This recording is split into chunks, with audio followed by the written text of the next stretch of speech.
Hey, sweeties, welcome back to the C-Suite Mama podcast. We are in episode 6. As you can see, I'm here by myself today, and that's okay. We like a good solo episode every once in a while. Today, we are actually going to be doing a book review. But before I get into the details of that book review, like I've done sometimes in previous episodes, I like to talk about a couple of current events that really are impacting moms today. So, as I've said in some previous episodes, I'm the Chief Health Equity Officer for a large behavioral health organization. Um, I've only been in this particular role for about 6 months. But prior to this role, and really the majority of my career has been in health and human services in service to underrepresented and marginalized groups. And so health equity has really just been a passion of mine. Even before I had the language to call it health equity, this work has always been very meaningful to me. Um, and so, why am I talking about my or my current and former career path? This week, at the time that you'll hear this particular episode when it drops on April 18th, we will have just closed out National Black Maternal Health Week. National Black Maternal Health Week. Why is that important? Well, health equity is essentially identifying and eliminating the barriers for full and just opportunity for health, right? For optimal health, I should say, in all areas of our lives. And when we talk about health equity, it is also related to your vocation or your career, right? Because the income produces health outcomes, your housing, education, the neighborhoods in which you live, etc., are all related to health outcomes. And so I want to make sure that I'm using this platform appropriately to lift up something that is very important. Health equity and our careers are inextricably connected. And so we want to talk about, just really quickly, Black Maternal Health Week. The CDC highlights some of the disparities as it relates to Black people who give birth. And I want to just share a couple of points with you today. 80% of pregnancy-related deaths are preventable. 80%. I'm going to say that again. 80% of pregnancy-related deaths are completely preventable. That is a scary number. Okay.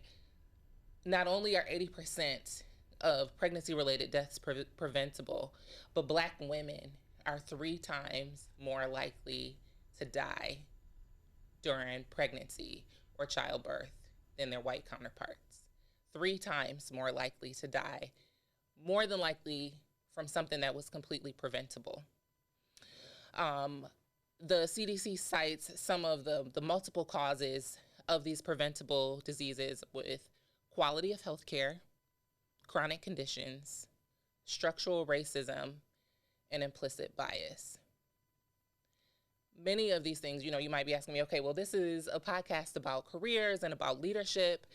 How does this connect? What does Black maternal health have to do with the C-Suite Mama conversations? Well, we know if you are a leader and you make decisions as it relates to the types of health options for your staff, or if you are new in your career or even changing careers, you really should, and you are of birthing age or interested in, in the future of having children, you should be paying attention to what is available to you by way of your health options.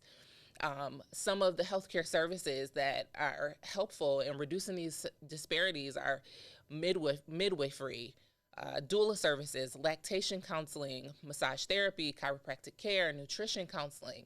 And so as you're considering your career options, you should really be looking to see what's available to you, what can be covered to support you before you have children, during your pregnancy, and postnatal care. All of those things are very important. And so, like I said, it's really important for me to use this platform to lift up topics that impact mothers.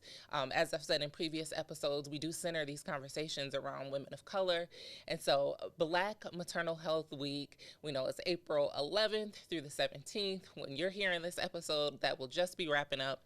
It is my hope that your municipality, that your public health service has done something to bring awareness to that very important subject of Black maternal health. It's something that we should not just be paying attention to during the month of April, but with 80% of those deaths being preventable, and with such huge disparities between Black people that give birth and white people that give birth, that's something that we should really be paying attention to year round. And so, like I said, if you are in a decision-making position, whether you're a CEO or you make decisions in human resources as it relates to what health plans are chosen, or if you are looking for a new job, you should pay attention to the health plans. Use your position of authority, your position of influence to make sure that the folks that give birth have access to healthy options and that they get through their birthing process alive, essentially. It really is a matter of life and death. And so we just want to acknowledge Black Maternal Health Week. Go on the internet, search a hashtag, and you can find out more information there, okay? So, as I said at the start of the episode, today I want to do something a little bit different. I would like to do a book review. And the book that I want to talk about is, let me back up. I found this book by mistake, okay? As you know, we are a newer podcast. And so as I'm looking to grow our social media platform, by the way, press pause and follow the C-Suite Mama across all platforms. As I was looking to grow our social media, I just happened to be scrolling through one of our many hashtags that we use on our posts. I don't remember which hashtag that was, but I came across a book posting, and the book title was, "What Do You Need? How Women of Color Can Take Ownership of Their Careers to Accelerate Their Paths to Success." Of course, that immediately caught my attention, and so I went down the social media rabbit hole. This book is by Ms. Lauren Wesley Wilson. I'll tell you a little bit about her, but it definitely caught my attention. These days, I'm super busy, and so I have become more of an audiobook girly, but that's okay, because I can listen to these books while I'm driving or while I'm walking on the treadmill or cooking dinner. And so just to tell you a little bit about Miss Lauren Wesley Wilson, she is most known for her company ColorCom. ColorCom is a communications firm that focuses on women of color because, as in most industries, women of color are underrepresented, but her passion is communications. That is her background. And so I know that it is a 40,000 person networking group for women in communications. To give you a little bit of background so you know how much of a real deal Miss Lauren Wesley Wilson is, she graduated from Spelman. She also went to Georgetown. She's most known for serving on President Obama's second campaign run, and she was also the director of communications for Congresswoman Eddie Bernice Johnson. So I'm telling you all that about her because she's the real deal. And her book, thus far, I have not completely finished it yet. I want to break this down in 4 parts, but so far I can completely identify with the things that Ms. Wilson talks about in this book. The reason for her book, obviously, is not focused on mothers like we do here at the C-Suite Mama, but she really wants to speak to women of color because our approach to our professional careers is a little bit more nuanced, and oftentimes we are the first launching out in our respective areas of our careers. Oftentimes we don't have the built-in network of professional relationships that can propel us forward in our careers, or the immediate visual examples on a day-to-day basis to know how to navigate in our career. And so she breaks down some of the very early career mistakes or missed opportunities early on in your career that many of us have made. And I can completely identify. I felt like I could see myself, at least in this first part of her book, in so many places in my career. I also thought it was really funny. We have a similar philosophy on a lot of things, in terms of creating visibility for ourselves and how we move about with building our network. And so I really encourage you, if you have not already picked up a copy of What Do You Need? I encourage you to grab a copy. If you are like myself and you prefer Audible or audiobooks these days, certainly do that. So I'll give you a spoiler alert if you have not yet read this book. We are going to cover part one. I will give some highlights. Of course, I'm not going to give you all of the details of the book, but I just want to touch on some key things that stood out for me in part one. And then in future episodes, we will go over parts 2, 3, and 4. So it is a very easy read or easy listen. It's a pretty short Audible. And so if you have not picked up a copy, feel free to listen along on part one, and you have plenty of time to get caught up with me on the other parts. And then join me over on the socials, and we can talk about it and tell me what you think about this book, What Do You Need? And so she uses the title, What Do You Need? She asked this question in some of her networking spaces. And this was the first thing that really caught my attention. In her introduction, she spoke about the awkwardness or the discomfort that can sometimes come about, especially as a woman of color, when you enter networking spaces, and maybe you are the only person of color, or maybe you are the only woman in the room, or maybe you just don't know anyone at all, and you don't exactly know what to do with the networking opportunity, right? Like, you have hyped yourself up to actually, and you built up this courage to step out of your comfort zone and go to this networking place or that networking opportunity by yourself. And then it's kind of like, now what? Never stopping to really consider what it is that you need out of this opportunity, or even being able to express to someone what it is that you need out of that opportunity. And so she titles her book, What Do You Need? Because it really forces you to consider, what is it that you need to get to the next level in your career? And it might be as simple as a relationship introduction, a soft skill, or an actual technical skill. Maybe you don't know about budgeting and finance to manage a multi-million dollar budget, and that's something that you need. And so I thought that was really cool, that we could pause, because we know that women of color are very ambitious, and there's actually some statistics related to our desires for leadership. But in that quest, it's important for us to acknowledge what it is that you need. And I believe in episode 4, Shy Arnold also spoke about her asking herself that question, what do I need in this moment? So let's jump into part 1 of this book a little bit. So she titles part 1, Finding Your Place. Okay, finding your place. And your place, this whole concept is really around this idea of belonging. Like I said, if you listen to previous episodes, you know that some of my previous work has been in the DEI space, or diversity, equity, and inclusion space. And these days we have added the B to diversity, equity, and inclusion, and the B is for belonging. And what she talks about in part 1 is identifying whether you belong in a certain work environment, and that could be in your current place of employment, or a place of employment that you're seeking out. But let me back up before I get to the belonging piece. One thing she talks about that so many of us hear about, especially when you are in a work environment and you are dissatisfied with where you work, this whole idea of, I'm coming to work and I'm just going to do my job, and you're not getting anything else out of me. You know, we all, either you have been this person, or you have supervised this person, or you have a colleague who has been this person who refuses to do anything outside of their job description, and they really just do enough to get by. Lauren, the author, she says, doing just enough to get the job done, but not enough to launch the career. Okay, and we find ourselves, some of us have found ourselves, or know, like I said, know someone who has been this person. It's terrible to work with the person that is not given anything else. But that kind of attitude and mindset is not what will launch your career.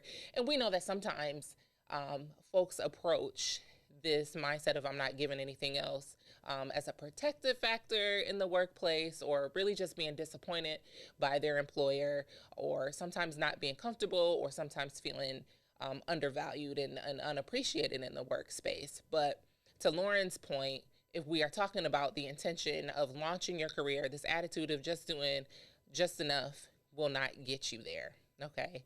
Um, those are the things she said. And I thought it was kind of funny. She spoke about the whole idea of folks getting into quiet quitting. And she says, you know, while you might have this attitude, and I'm paraphrasing, she says, while you might have the attitude of quiet quitting, you might be quietly about to lose your job. And that is so true. You know, you're doing just enough to not get fired, but really you might be being fired because you might be overlooked, or you might not be demonstrating your worth in the right way. And so in her, she obviously is centering a lot of these conversations around her personal experience. And she spoke about a particular job that she had, and she was let go, and all they told her was, it's just not working out. And the job that where they told her it's just not working out, it was because she was just doing enough to get the job done. She produced quality work, but she wasn't doing anything more, and she wasn't putting herself out there. She credits the reason for her finding herself in this position, when she spoke about that particular job. She says, I was so desperate for a job that I did not learn enough about the company where I planned to launch my career. Let me say that again. I didn't get that out clearly. I was so desperate for a job that I did not learn about the company where I planned to launch my career. Okay. And so when she got to this place, because she had not done her research, the environment itself was not one where she felt like she belonged, and it did not inspire going above and beyond to get the job done. I will say where I can personally identify now, thankfully by the grace of God, I have not been in this situation where I've been let go from an employer, but I have certainly been in the place where I didn't allow myself to do enough research about a particular company because I was so desperate for a job. I found myself once upon a time where I knew that a particular employer was going to no longer be in existence, and that, of course, I don't know how long it's going to take me to find this job. So you enter into this panic, and you are just looking to get somewhere where you qualify and that the salary requirements match. That is not enough to launch your career. Now, fortunately, I was able to leverage that opportunity to identify, some skill sets, and I made it work for me. But it was probably one of the most difficult environments to work in because I had not done the work to make sure this it was a place where I could launch my career. And to her point, making sure that you belong.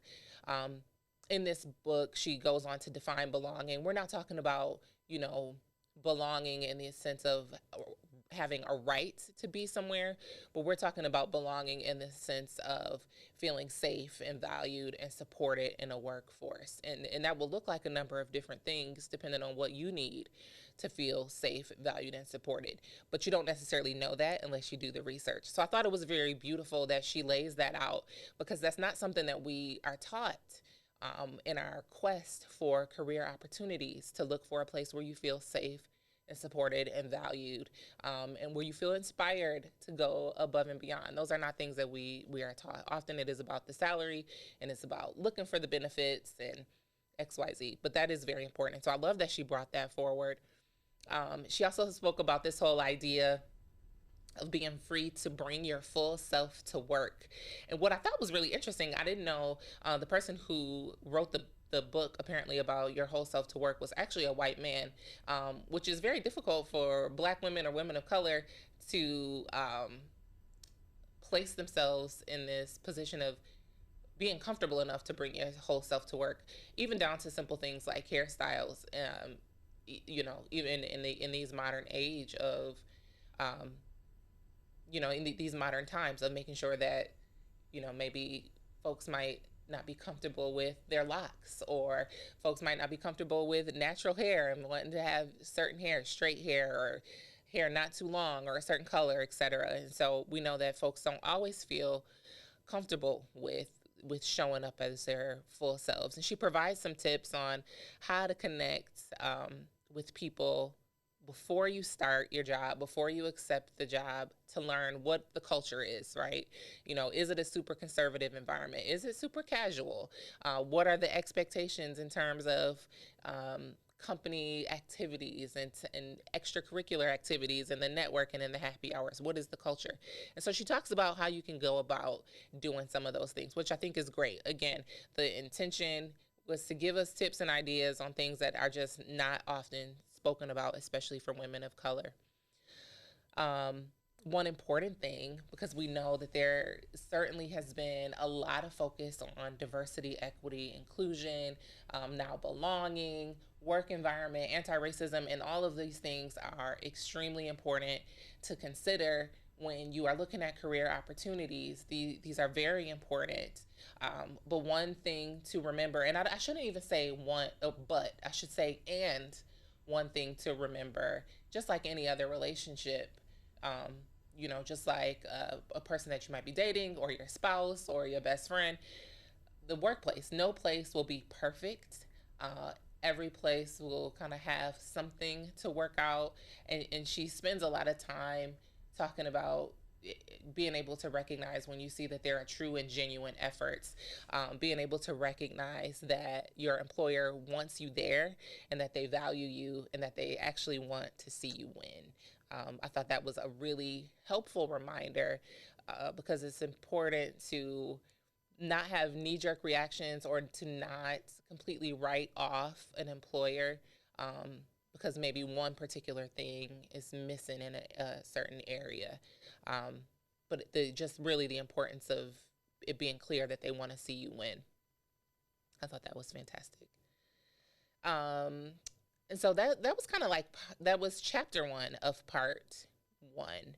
In chapter two, she talks about making a name for yourself. And, you know, I don't really believe in coincidences. And I feel like this topic of conversation keeps coming up about making a name for yourself in relationships and networking. This has been like a recurrent theme for me over the last several weeks, really. I even spoke about this on episode 3, and I want to be very clear. Episode 3, when I did my last solo episode and I gave some tips about visibility, that episode was recorded well before I even knew that this book existed or, you know, knew anything about Miss Lauren Wilson. But she said many of the things that I shared in episode 3. And so here we are 3 episodes later, reviewing some of that again. So somebody needs to hear it. But it's extremely important. You have to build relationships in order to propel your career. If you want to just work a job, no problem with just working your job and doing what you do. But we know that the C-Suite Mama podcast is for the ladies who are in leadership positions or for those mamas who want to be. And so for those who want to be, if you're listening, you want to move forward in your career, you have to build relationships. What she said about this, which is so important, and the distinction is very clear, that it's not, building relationships is not just being able to say that you know people, but people also need to know you. And it's not about just being familiar and recognizing someone and being able to say hello. I think those are all great starting points. But she talks about people being able to identify with you and what you do, right? And what you are about.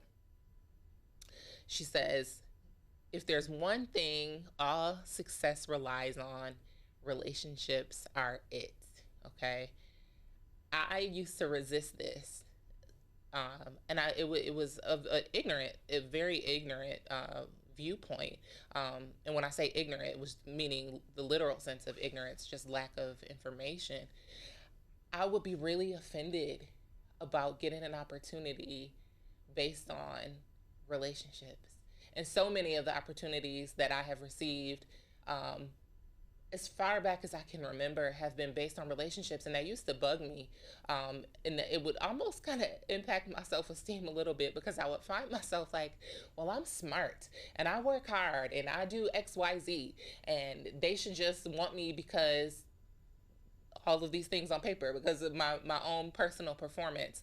And I really shunned the idea of leveraging relationships. And it took many years in observation of other folks and seeing how other people move to know that it really is about relationships. But that's something that I resisted, and I don't discount that. But I'm so grateful that she is sharing this with her audience because it's very important. And so I hope that mamas early in their career, those trying to move around, really hold tight of that. Um, let's see here at the notes. She talks about, again, like I said, visibility. We spoke about that in episode 3. Um, and this is funny. This came up this week on social media, and I'm not one to really get into social media disagreements. I think it's not for that, right?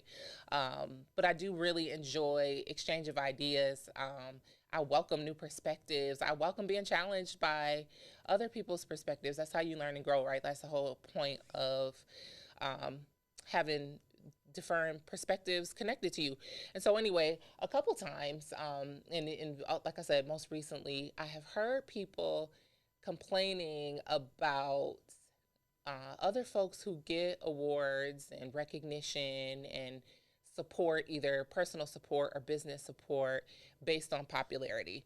And like I said, this is not from one particular person. This is something that I have seen so many times. And when I've seen it in the past, I was almost tempted to agree with that viewpoint. But as I have been personally kind of unpacking the importance of visibility, as I've been doing a little bit of learning about personal branding and professional branding and observing other folks who are successful and get recognition, and just kind of asking myself questions about why that is, I've come to understand really how powerful and important visibility is. And she talks about this. And someone got upset with me because I challenged it. I'm sorry, let me back up. I forgot I was telling you that story. Someone got upset with me because when they posted about, oh, folks locally only support the popular folks or something like that. I'm paraphrasing. And I said, well, could it be that folks get this support or get the recognition because people actually know what it is that they do or know what it is that they offer, which is ultimately what popularity is, right? If people know about you. And so the reality is that people get these recognition because they've done the work and branding themselves. And so she talks about this in the book, with making sure within your workforce and then even beyond your workforce, because networking should extend outside of your immediate industry or outside of your immediate employer. People should be very clear on what it is that you do and what it is that you offer. If you want to break it down to your particular program, department, wherever it is that you work, people should be familiar with your wins, the successes that you have. The other cool thing I thought, she made the delineation between what is a win and what is a general expectation in your workplace. And so I thought that was very cool. And so where I am in my personal journey, even though I am in the C-suite, I have a couple of personal endeavors. It is my intention to improve and to grow in this way with making it clear on what I'm known for. In my own personal brand. And we all have a personal brand. And as much as we want to resist it, right? And I guess I'll speak for myself. I was very resistant to this idea of a personal brand. I did not like the idea of branding myself. I thought it was cheesy. I didn't like the idea of self-promotion. Some part of me was, I felt like I was maybe more righteous by being humble and not promoting myself, but that gets you nowhere, right? If people don't know who you are and they don't know what you do, they can't support you. And that's just what it is. It is human psychology. People can only support who and what they know and trust. And so, to that person that was upset with me, I wish you well. Hopefully you can read this book and understand my perspective. And then finally, chapter 3 of part 1, she talks about activating your network. She says you need to put action behind your success. You have to harness the power of relationships, and you do that in an authentic and intentional way. And so this is more, you have your network, people know what you do, they are familiar with you, and then now you are using those relationships in an intentional and authentic way, not a you only call this person when you need them for something, or you only, check in here and there. I think she gives like a number 7 or something. You need like 7 touch points, which could essentially take a whole year before you really leverage those relationships. So what that means, um, maybe you have a phone call, and then maybe you might have a coffee, and then maybe you have a drink with that person some months down the line. Then maybe you might shoot them an email. So you want 7 consecutive means of contact before you move into the ask for support, because you want to make sure that your connections are authentic and intentional. And I spoke on this a little bit.